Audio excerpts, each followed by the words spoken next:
Oh, Knight of Pentacles, Seven of Cups energy. Meron ditong energy, but I'm sensing that it could be an outside energy connecting sa'yo very strongly. And it looks like kung sino man ito, no? Parang meron siya ritong energy na meron siyang particular na iniisip sa kanyang thoughts. At ito yung bagay na gumugulo sa kanya. With the Knight of Coins na nakita natin together with the Seven of Cups, it looks like, no, nagbibigay ito sa akin ng mensahe, no, that the spirits you're seeing right here, na kung sino man to, iniisip niya na posibleng unti-unti na rito, no, na umaalis or lumalayo sa kanya yung isang tao. Yeah, I'm getting that, no? Kind of weird, but let me see more. Okay? So, let us see. Alam niyo ako talaga taga-solve ng mga puzzle niyo, eh, no? Mga riddle niyo, eh, no? Yan, no? Yun talaga yung role ko dito as your medium. So, let us see. What do we have here?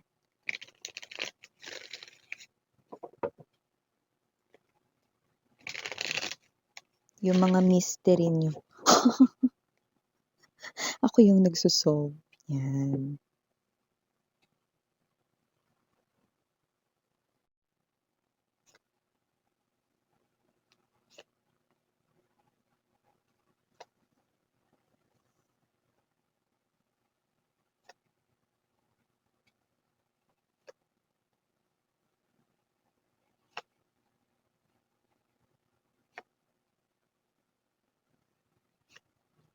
Oh, okay. King of Cups, center of the reading, together with the Moon in the Four of Swords energy. Okay. Okay. Bottom of the deck, Six of Swords, Three of Wands, Eight of Cups. Okay. So from the looks of this, it looks like there's a third party right here na pumagitna sa inyong person, no?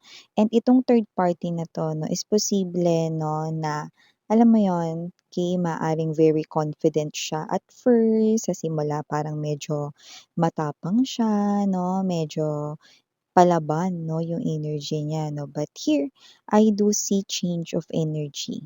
Now, yes, now, you heard it right, no?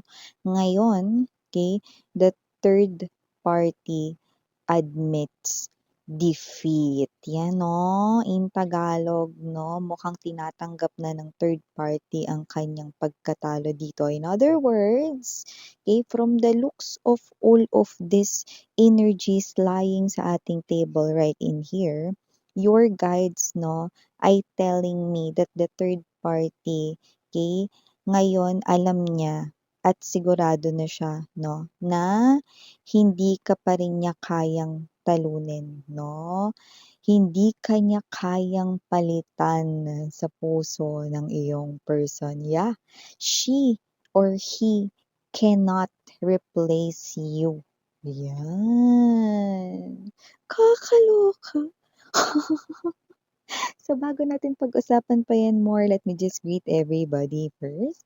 Hi and hello there, new subscribers. My name is Yan. Welcome here, returning tambayers. Thank you so much sa inyong walang sawang love and support for me. At kung hindi niyo pa knows, meron pa tayong other channel. Ang main channel natin yon. Link is down below sa ating description box. So if interesado, ay click lamang yung link na yan para kayo ay mapunta there. At araw-araw ay nag-upload tayo ng collective readings for all signs doon, 'no? At syempre kung hanap ninyo ay reading per zodiac sign, meron din po tayo there. Just take only what resonates lamang, okay? At tandaan ninyo wala tayong time period, okay? Maaaring ito ay tapos na sa iba nangyayari na ngayon, at sa iba ay mangyayari pa lamang, no?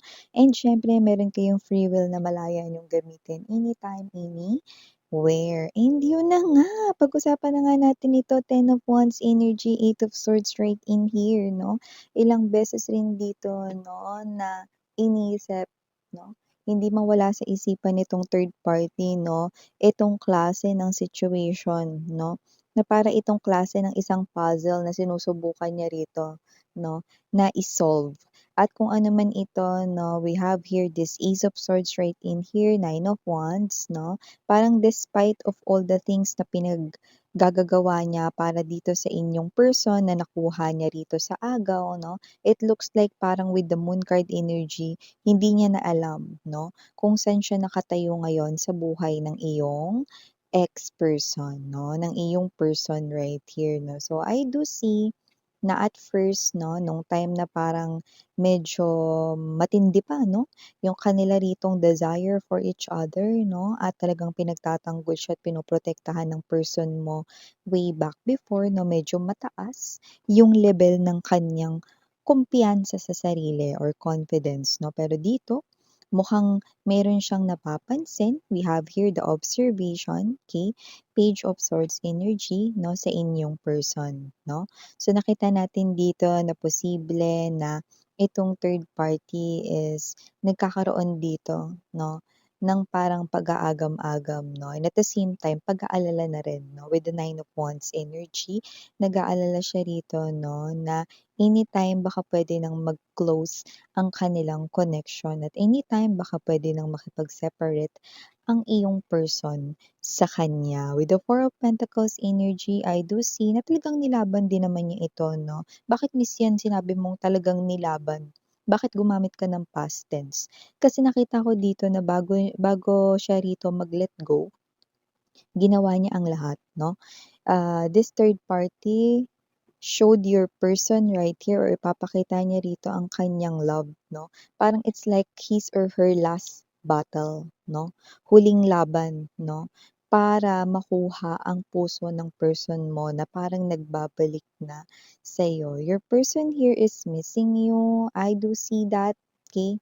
So, parang kahit itago ng person mo, maybe your person 'no, ay hindi binabanggit ang pangalan mo in front of the third party 'no, pero may mga kilos daw siya ritong ginagawa 'no, kung saan posibleng nakakakuha ng clue or hint ang third party or ang kanya ritong third party 'no, na may pagmamahal pa 'no or may kagustuhang bumalik 'no, na energy yung person mo sa'yo 'no at yun nga yung pinangangambahan ng third party 'no. So nakita ko rito 'no na nakakapagod din 'no para sa third party na mahalin yung person mo.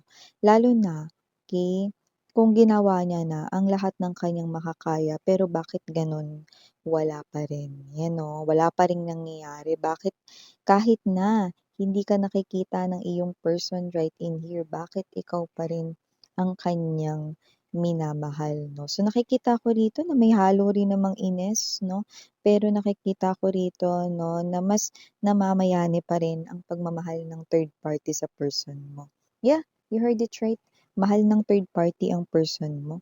So nakikita ko rito that with the Four of Pentacles energy, I do see na siya ito na parang 'pag napatunayan niya na tama ang kanyang observations 'no, na talagang may pagmamahal pa para sa'yo ang person na niya ngayon 'no, na dating person mo 'no, is magle-let go siya. And it looks like ito ngayon ang ikinalulungkot niya, 'yan 'no. Actually magkahalong lungkot at parang panatag na din siya 'no. Bakit miss 'yan, parang ang gulo naman nun. Kasi nakita ko dito malungkot. Kasi with the death energy, okey, nakikita kong palalayain at ile-let go niya ang person mo, 'no. So, nakikita ko 'yun dito.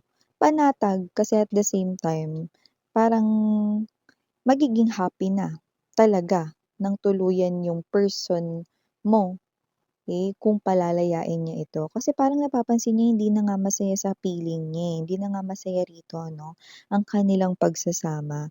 Although nakikita ko rito 'no, na puwedeng hindi naman sila as in talagang araw-araw nag-aaway or bangayan dito 'no, napapansin niya 'no, na parang kahit kasama niya 'yun puwedeng tulala, puwedeng malayo lumilipad isip 'no.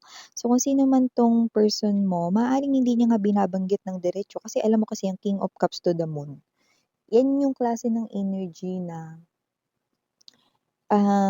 hindi maboka.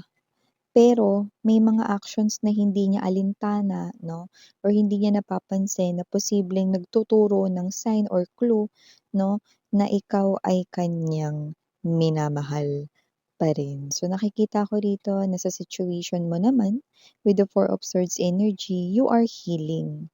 You are trying to heal, no? You're trying to forget about the past.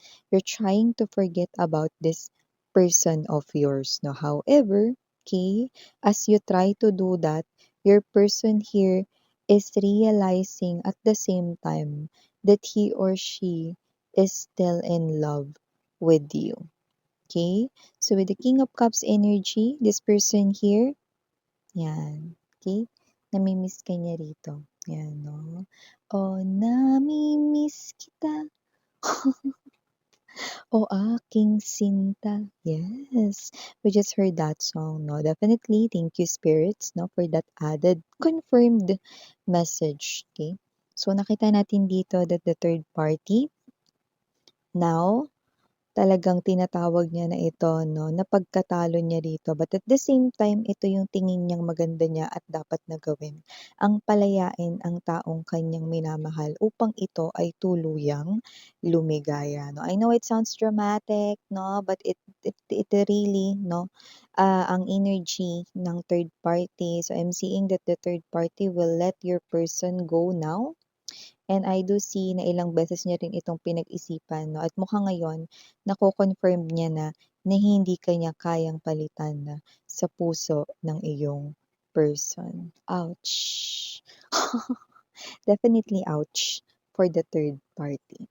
I'm seeing him or her moving on from your person, and with the Three of Wands energy, Eight of Cups, hindi niya na kayo gagambalain dito, no? For the sake of the happiness of your person. Regardless ha, kung hindi naman alam ng third party kung tatanggapin niyo pa tong ex ninyo eh, no?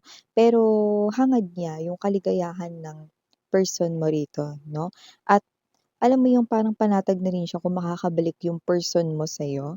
Kasi nakita ko rito na yung pagmamahal ng third party, no, is malaki for your person 'no, to the point na kahit hindi yung own happiness niya yung mauuna, kasi puwede naman niyang i-keep yang person na 'yan, 'di ba?